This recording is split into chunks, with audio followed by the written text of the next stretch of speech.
Hello नमस्ते नमस्ते सुपारीको बिउ राखेको हामी ठ्याक्कै आज 20 दिन पुगेछ सारेको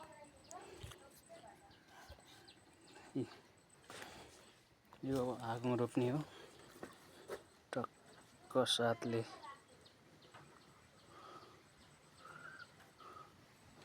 हेर्नुहोस् ताता सुपारीको बिरुवाहरू सबै 200-150 बोट रोपेको छ सुपारीको बिरुवाहरू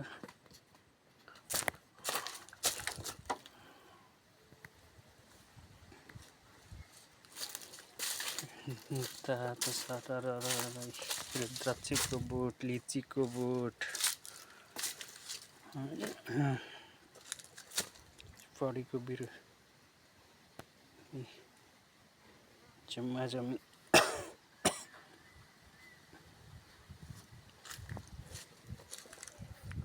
200-150 बोट रोपेको छ सबै गरी यो लगभग यो अब 4 वर्षमा त फल्छ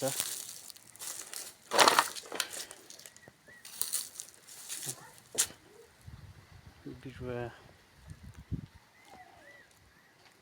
आँगनको वरिपरि छ आँगन खेर गएका जमिनहरूबाट सफाइ गरेको हो यो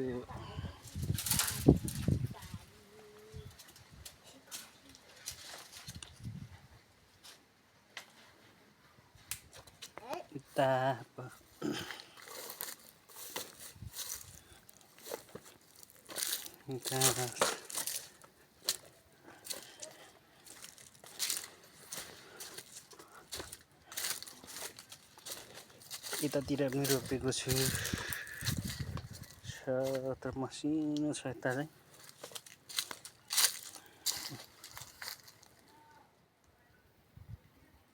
यो सफा गर्नुपर्ने सफा गर्नु आएको घाम दिन सकेर टोटलको घाम लागिरहेछ एकदम गर्मी छ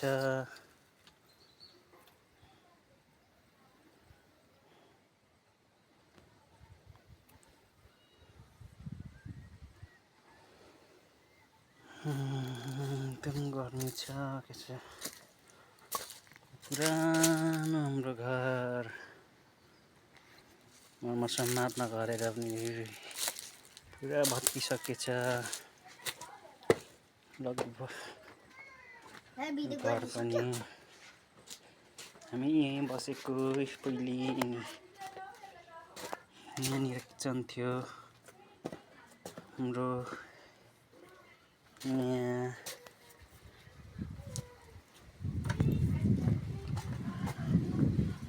बुवा आमाले बनाउनु भएको घर यो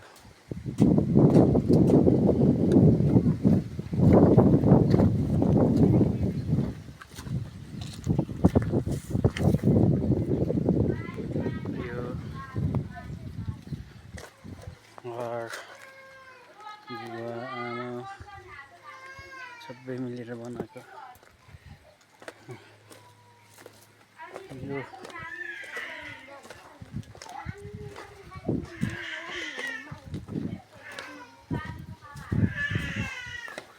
यो टोइलेट पनि पुरानो भइसकेको छ यति दुःखले बनाएको यो टोइलेट सबै मान्छेले बोकेर ल्याएको त्यतिखेर यहाँ बाटो थिएन सबै मान्छेले बोकेर गर्नुपर्ने यो इँटा यो बलुवा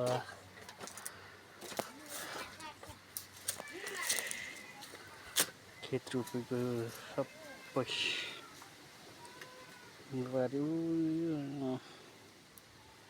त्यति माथि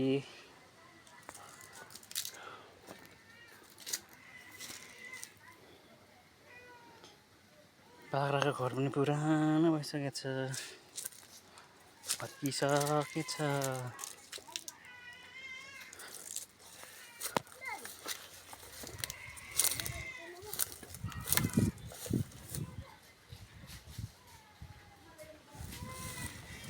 दुईटा खोर छ हाम्रो बाख्रा यहाँ लगभग 30-35वटा पहिले त पालेको थियौँ।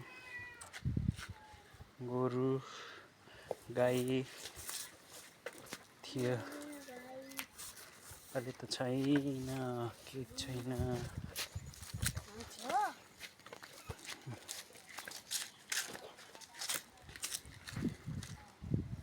त्यो आँपहरू रोपेको पनि लगभग 5-10-15 वर्ष भइसक्यो। यतातिर पनि छ।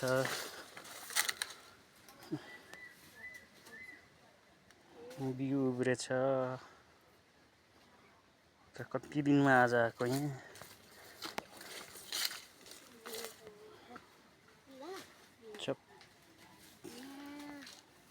खेत पनि धानको अवस्था हेर्नु, खेत पानी सुकेर पानी छैन।